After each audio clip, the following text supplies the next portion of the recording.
7 horas con 22 minutos. Saludamos al economista Santiago Caviedes. Él fue viceministro de Economía de Ecuador. Es un conocido consultor y analista económico. Economista Caviedes, bienvenido.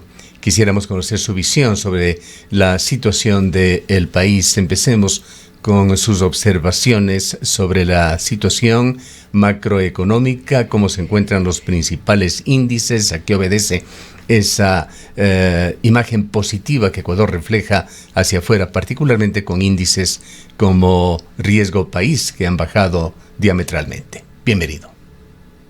Muy buenos días con todos. Muchísimas gracias.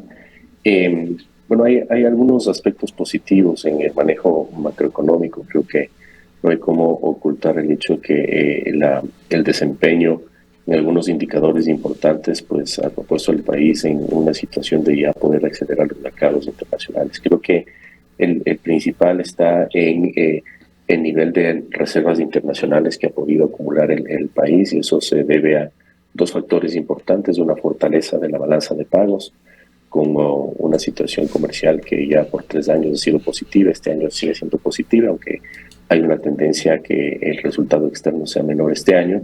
El segundo es el desempeño fiscal, con un programa de austeridad que ha sido implementado por el gobierno de forma importante, y obviamente eso ha redundado en que todo lo que es gasto público pues esté en niveles mínimos históricos. Pero obviamente eso ha permitido cumplir los objetivos y las metas fiscales que se plantean en el programa con el Fondo Monetario Internacional. Y hay otro factor bien importante, que es la abundancia de liquidez en la economía ecuatoriana, que ha hecho que se reactive la inversión, sobre todo desde el año 2025, porque venía represada en los 2 últimos años, y en este 2026 se reactive el consumo a través de mayor disponibilidad de crédito. Todo eso hace que la economía esté creciendo en niveles alrededor del 3%, que creo que son bastante positivos. ¿Cuáles son los desafíos que tiene la economía? Creo que necesariamente el país tendría la capacidad de poder crecer más rápido para poder resolver los problemas, obviamente, de mayor generación de empleo. Seguimos teniendo que 2 de cada 3 ecuatorianos no tienen un empleo, a cabalidad, un pleno empleo, y eso creo que es lo que no permite que el desarrollo social, sea mucho más potente. También vemos que el resultado externo comienza a minorarse. Las importaciones están creciendo más rápido que las exportaciones. El resultado externo se ha reducido en el último año comparado con el año pasado en $1.000 millones, y eso obviamente nos va a quitar la posibilidad de inyectar más liquidez en la economía. Y también vemos que el nivel de crecimiento del crédito, que está acelerado, es ya mayor al nivel de crecimiento de los depósitos. Por lo tanto, el ciclo de liquidez va a comenzar a minorarse hacia adelante, y obviamente tenemos ahí la necesidad de ver de dónde se entra más liquidez para seguir impulsando el crédito para el crecimiento económico. También creo que hay unos desafíos importantes en sectores que desde mi punto de vista son esenciales y estratégicos para el país, que son la generación de energía eléctrica. Creo que parecería que este año estamos en una situación del Niño que podría perjudicar el tema de sequía. No han ingresado suficientes megas nuevos de generación. Parecería que los niveles de los embalses están todavía en buen nivel, y ojalá no tengamos cortes eléctricos. No se necesita impulsar la inversión en generación eléctrica para no tener estas preocupaciones. La producción petrolera que no termina de recuperarse. Creo que ahí hay una gran oportunidad que el país está perdiendo. Buenos precios del petróleo con mejor producción pues mejorarían ostensiblemente la situación fiscal. Y la minería, que vemos que hay algunos proyectos que están caminando, pero obviamente pues tenemos grandes oportunidades en nuevas inversiones, y ahí lo que hemos visto es que la inversión ha venido, diría yo, a cuentagotas, principalmente de China, y obviamente pues tal vez eso es lo que motiva el viaje del presidente al Asia para tratar de traer más inversiones en el sector minero.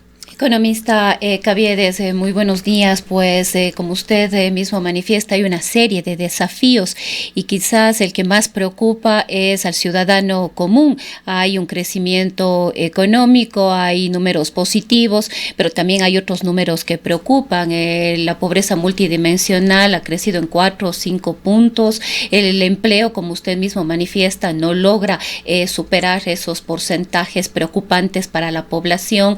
Hay una deficiencia profunda en el sistema de salud y una gran cantidad de otros problemas sociales, entre ellos incluido la inseguridad. Entonces, mientras se habla de estas macro cifras positivas para el país, vemos que las cifras que tienen o que hablan de la calidad y las condiciones de vida del ciudadano no mejoran, todo lo contrario. ¿Cuál sería el camino en este contexto para traducir este crecimiento económico en mejores condiciones y calidad de vida para los ecuatorianos y ecuatorianas? Yo pienso que el principal desafío está en la restricción fiscal, ¿no? La restricción fiscal es bastante fuerte, se lo ha hecho durante algunos años y eso obviamente redunda en menor calidad de servicios públicos, ¿no? Se viene un programa de austeridad fiscal desde el año 2019 y obviamente en este último año 2026 la restricción fiscal ha sido, creo yo, que ahondada por los desfases que tuvo el cumplimiento de metas del país en el año 2025. Entonces eso redunda en que, digamos, servicios públicos como la salud, la educación, inversión pública y algunos otros, pues obviamente no tengan el presupuesto de disponibilidad financiera que se necesita para un mejor despliegue y eso obviamente redunda en una menor calidad de vida para los ecuatorianos, ¿no? Creo que ese es el principal reto y por eso yo comentaba la necesidad e importancia de darle prioridad a la producción petrolera porque eso genera ingresos inmediatos al sector público y obviamente pues puede mejorar la capacidad de despliegue del sector público, sobre todo en obra pública, que obviamente está bastante limitada. Creo que eso es, digamos, la principal explicación de por qué algunos indicadores sociales pues no están yendo de forma positiva, pese a que la economía tiene una situación macroeconómica bastante estable y creo yo que envidiable en el momento, y eso no redunda en bienestar. Y el segundo es que obviamente la generación de empleo privado existe, pero claro, una tasa de crecimiento del 3% pues no es suficiente para resolver todos los problemas, ¿no? Y el país debería apuntar a estar creciendo a niveles más elevados para que se sienta ese auge económico, digamos, a nivel de todos los hogares en el Ecuador. Y creo que ahí el principal reto y desafío es tener una política económica de reactivación. Creo que eso es importante. De hecho, vemos en otros países como la misma Argentina, como un presidente, digamos, libertario, está pensando en medidas de reactivación económica precisamente para que esa estabilidad macroeconómica sea traducida en una mejor situación para todo, digamos, para explíquenos, economista Caviedes, cómo se mantiene la liquidez de las finanzas públicas, más allá de la restricción fiscal, sobre la que vale también ponerle cifras. ¿Qué efectos esta restricción fiscal, que significa un enorme sacrificio de los ecuatorianos, está teniendo en la macroeconomía? Esta disminución del tamaño del Estado, ¿qué tan significativa es? Y por la otra parte, están los ingresos. ¿Cuánto ha crecido la deuda externa? ¿Cuánto la deuda pública? ¿Cuánto de esto corresponde a este gobierno? Sí, a ver, la restricción fiscal, digamos, si ponemos en perspectiva, en el año 2018 el déficit fiscal era de alrededor de 4.500 millones de dólares, ¿no? Como estamos en la situación actual, el déficit fiscal cerraría este año en niveles menores a los 1.000 millones de dólares, ¿no? Entonces se ha logrado, digamos, reducir de forma importante esa brecha y se ha hecho de dos formas. Una es la reducción de gastos, en donde lo que más se ve es una estabilidad en el gasto corriente, pero una importante reducción en la inversión pública. Y obviamente eso tiene redundancia en el crecimiento económico. Y por otro lado, un aumento de los ingresos, ¿no? Y esto es importante porque si nosotros vemos en los últimos 2 años, la disponibilidad de liquidez en el bolsillo de los ecuatorianos ha sido afectada por el incremento del impuesto al valor agregado. Obviamente hoy se paga 3 puntos porcentuales más en una cantidad importante de productos, y ha aumentado de hecho también los productos que pagan IVA. Y la otra es la eliminación de los subsidios a los combustibles, que obviamente hace que hoy por hoy se tenga que pagar un precio elevado por los combustibles. Solo poniendo en perspectiva, el precio de los combustibles en el año 2018, ¿no es cierto? En la gasolina super, por ejemplo, era de $2 por galón. Hoy estamos pagando, a veces niveles superiores a los $5 por galón, ¿no? Entonces, creo que eso, tiene un efecto importante. Y si vemos también el diésel, antes costaba 80 centavos, ahora cuesta $2.30.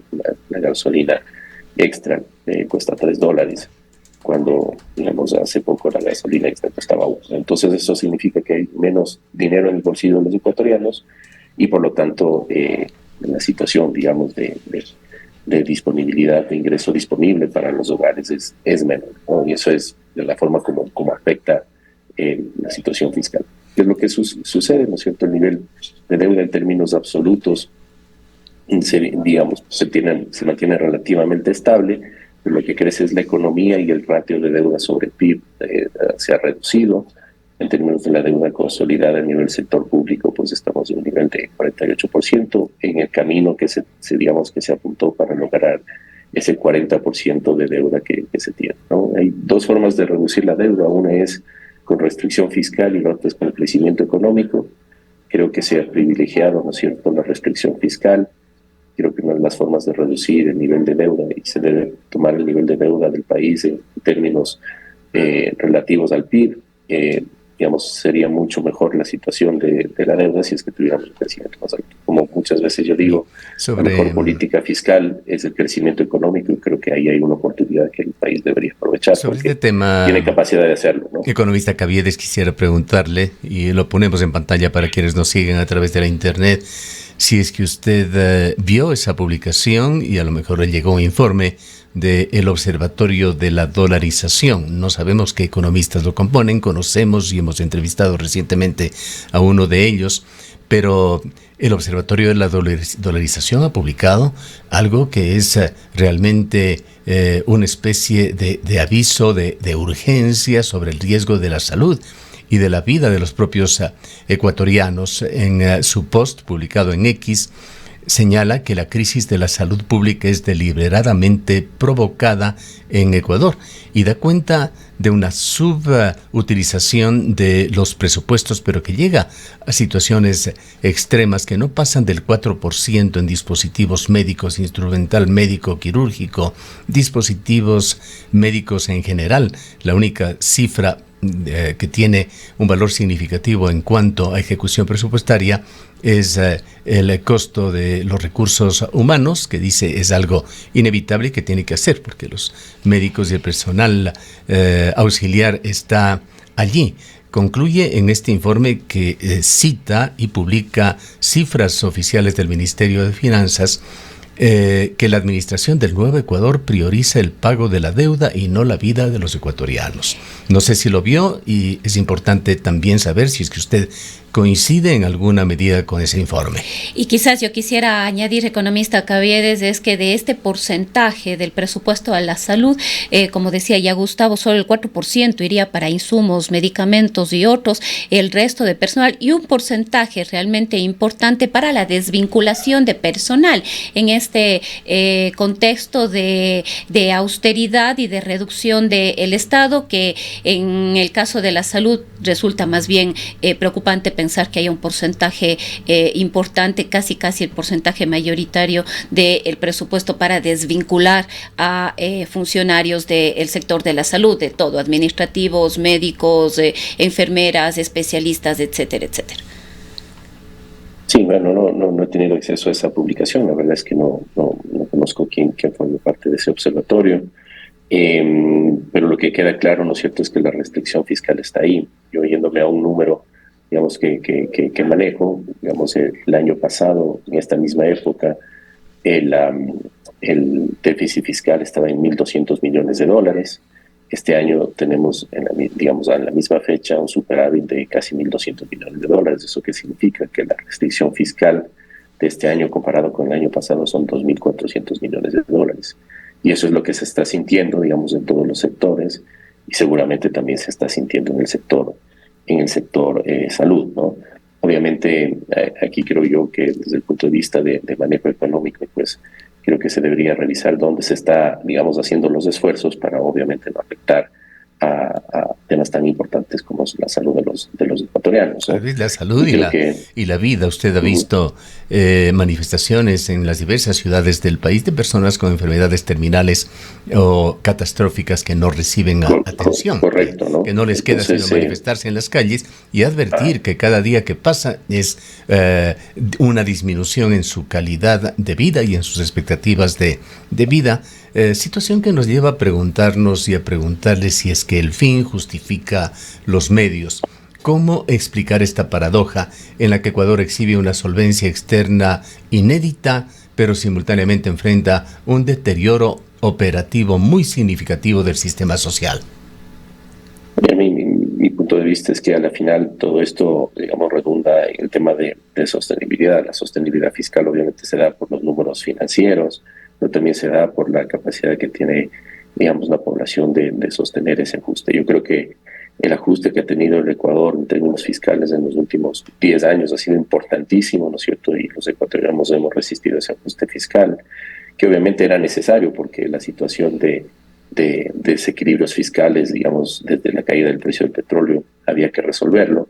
Pero claro, ¿no? Yo creo que todo lo que sucede a nivel de varios sectores en el país y principalmente en la salud requiere, pienso yo, una reasignación de las prioridades dentro del aceleración. ¿Podría calificarse esto como un manejo pragmático de la economía?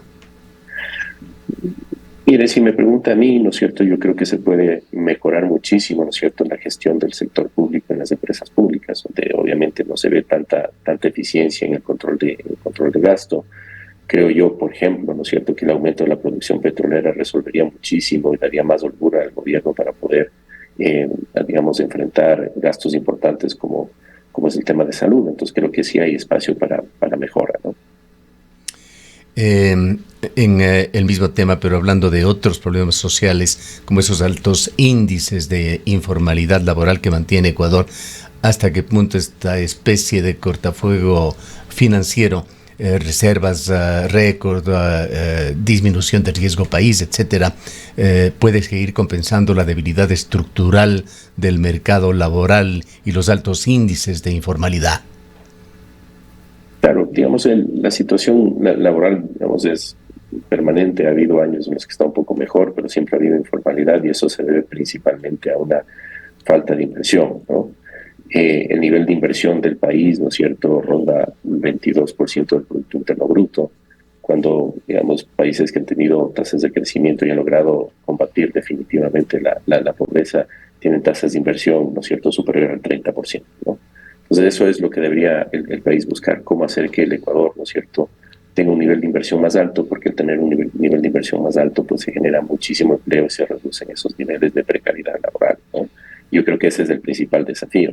Hoy por hoy el nivel de inversión está creciendo, pero nos mantenemos, la economía en general está creciendo y ese ratio de la inversión sobre el PIB se ha recuperado, digamos, en los últimos años de unos 2 puntos porcentuales, pero estamos muy por debajo de los niveles donde realmente se hacen, digamos, cambios estructurales, donde la generación de empleo es importantísima, se necesita más inversión. Y ahí el país tiene oportunidades, sector minero, sector petrolero, el sector de la generación eléctrica, se necesita mucha inversión, se necesita inversión también en el campo agroindustrial. Para eso ayuda, por ejemplo, una buena, digamos, situación del riesgo país, porque eso hace que los inversionistas de afuera pues vean con menor riesgo el Ecuador.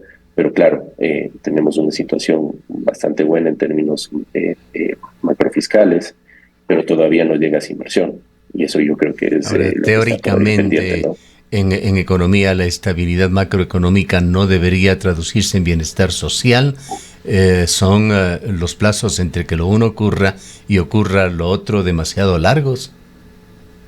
Sí, bueno, Bueno, yo soy macroeconomista, ¿no? Y obviamente la estabilidad macroeconómica es algo importante, pero no resuelve los problemas del día a día de la gente, ¿no? Lo que se necesita ahí es precisamente mayor despliegue de inversión. Esa inversión idealmente debería venir del sector privado, inversión extranjera no viene. El Estado a veces toma la posta cuando tiene capacidad, pero cuando ya no tiene capacidad de inversión, pues tenemos que enfrentar esos problemas, ¿no? Entonces, aquí yo pienso que la política económica, más de la macroeconómica, que creo que es bastante acertada en términos de objetivos y demás, no tanto en los medios como comentábamos. Lo que se necesita es una política de crecimiento económico, y yo creo que ahí hay una tarea pendiente, y el Ecuador tiene capacidad. El sector minero deberíamos tener aquí un boom de inversión en el sector minero, creo que eso está pendiente. Creo que se debe asignar más inversión al sector petrolero, que resolvería muchos problemas, y obviamente pues el despliegue de inversión privada todavía sigue siendo incipiente, ¿no? Entonces es la situación que creo que se debe enfocar para resolver, para que todos estos indicadores negativos que estamos viendo pues comiencen a tener una senda más bien positiva. Ahora, economista, sería importante también hacer algún análisis sobre esta austeridad por un lado, o esta restricción fiscal por un lado, y por el otro lado una serie de entrega de bonos y beneficios económicos a jóvenes, a mujeres emprendedoras, para que estudien los jóvenes inglés. Y no digo que esto de alguna manera esté mal, y que en algunos sectores es absolutamente necesario, pero el timing en el que se dan estos apoyos económicos, el momento en el que se entregan estos apoyos económicos, cómo influye, y sobre todo no se contradice esto con esa otra política de austeridad que intenta el gobierno y de restricción fiscal que intenta el gobierno. Mire, las asignaciones, directas a la base de la pirámide no son económicamente malas, ¿no? De hecho, creo que todos los gobiernos, desde la época de Maguad, pasando por la administración del presidente Correa y esta administración, todos lo han hecho, y es una práctica que es, de hecho, recomendada a nivel internacional, el de hacerlo, ¿no? Creo que el nivel de bonos que se da a la base de la pirámide ha crecido en los últimos años como parte precisamente de este plan de manejo fiscal, y lo que hace es obviamente aliviar ese ajuste, ¿no es cierto?, en las capas más bajas de la población. Entonces, yo conceptualmente creo que esos handouts, esas entregas de dinero a la base de la población, creo que son bienvenidos y deberían mantenerse en la medida en que no se vayan resolviendo los otros problemas. La gran parte del ajuste fiscal, pienso yo, viene precisamente a esa capa de la población que no recibe esos recursos, ¿no es cierto?, y no tiene un empleo pleno. Y es ahí donde se siente, obviamente, ese malestar, ¿no? Ahí creo que hay un elemento. El otro elemento también, ¿no es cierto?, es que existe una gran cantidad de lo que se llama gasto tributario, que son impuestos no cobrados. Hay exenciones, incentivos, sobre todo en inversión, que creo que deben ser revisados, y es algo, por ejemplo, que el Fondo Monetario Internacional siempre está solicitando que se lo revisen, ¿no? Imagino que eventualmente eso se lo hará, porque ahí también se pueden recuperar algunos recursos que pueden ser destinados a gastos, más importantes, como es el bienestar de la población, sobre todo a la base de la pirámide. Vamos llegando al final de este diálogo, economista Caviedes. Quisiera agradecerle mucho si usted nos explica cuáles son los alcances, cuáles las características de esta abundancia de liquidez que nos dice usted que existe en la economía ecuatoriana. ¿A quiénes llega esta liquidez? ¿A quiénes favorece?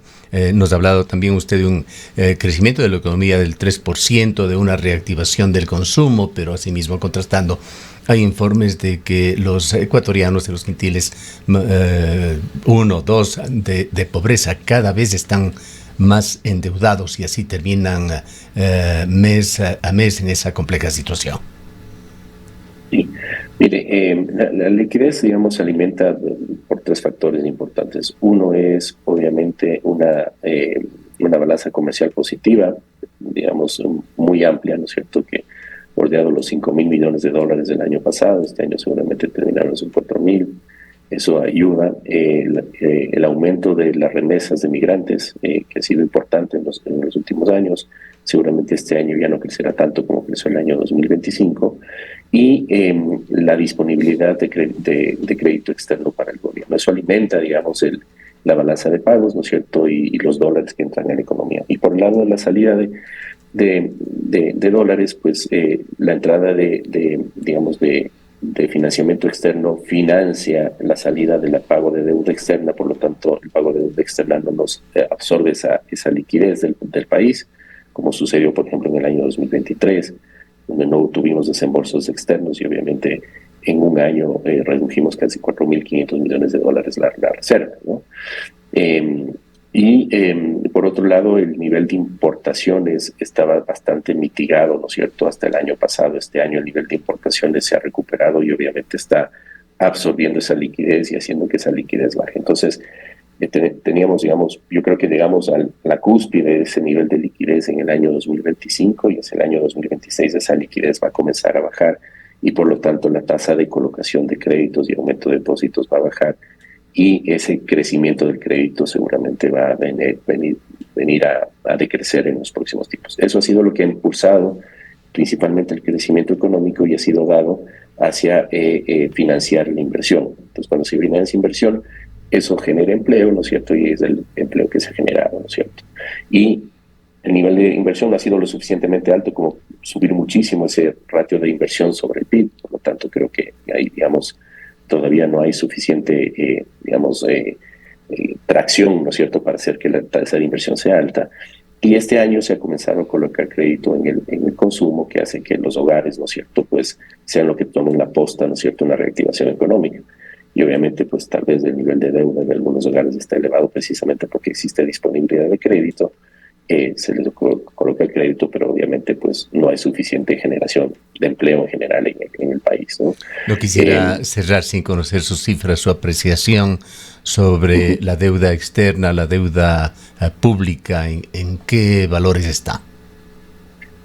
Mire, como comentaba, ¿no es cierto?, el nivel de endeudamiento, ¿no es cierto?, respecto al PIB está en nivel 48, que es el indicador que siguen los mercados internacionales y debemos seguir los ecuatorianos, porque es la deuda que efectivamente el sector público le debe a terceros. Creo que es un nivel, digamos, bastante, positivo en lo que, digamos, con los objetivos. Y creo que la forma de seguir reduciendo ese nivel de endeudamiento debería ser principalmente a través del crecimiento económico y no a través de la restricción fiscal, ¿no? Eso es lo que comentaba hace un momento. Por lo tanto, yo creo que, como digo en varios foros, ¿no?, la mejor política fiscal es el crecimiento económico, y creo que deberíamos orientarnos como país a ver cómo hacemos y si ponen en esas cifras la deuda interna, ¿cómo queda? La deuda interna, bueno, se ha accedido menos a la deuda interna, ¿no es cierto?, en estos años, porque hay disponibilidad de financiamiento externo, ¿no? Y por lo tanto el nivel de deuda interna en términos relativos al PIB se ha reducido en un punto porcentual, ¿no? Entonces creo que ahí, digamos, eso es una noticia positiva, porque eso significa a la vez que hay más liquidez en el sector privado, ¿no? En el momento que aumenta la deuda interna, lo que se hace es quitar liquidez del sector privado. Bien. No sé si quiere cerrar usted con algún comentario final. No, yo creo que aquí tal vez la tarea importante es cómo hacer que la economía ecuatoriana crezca más rápido, ¿no? Tasas de crecimiento del 3 obviamente son siempre bienvenidas, pero yo creo que el Ecuador tiene una gran capacidad de inversión y de crecimiento en el sector minero, el sector petrolero, en la generación eléctrica, y creo que ahí obviamente necesitamos claridad en la política pública para que la inversión, bueno, vaya hacia esos sectores y de forma abundante. Yo creo que es eso lo que se debería apuntar para precisamente tener tasas de crecimiento más alto y que se sienta esa buena situación macroeconómica en el día a día de todos los ecuatorianos, ¿no? Bien. Muchísimas gracias por habernos acompañado. Gracias. Hasta luego. Un buen día. Declaraciones del economista Santiago Caviedes. Él fue viceministro de Economía, es un destacado consultor y analista económico.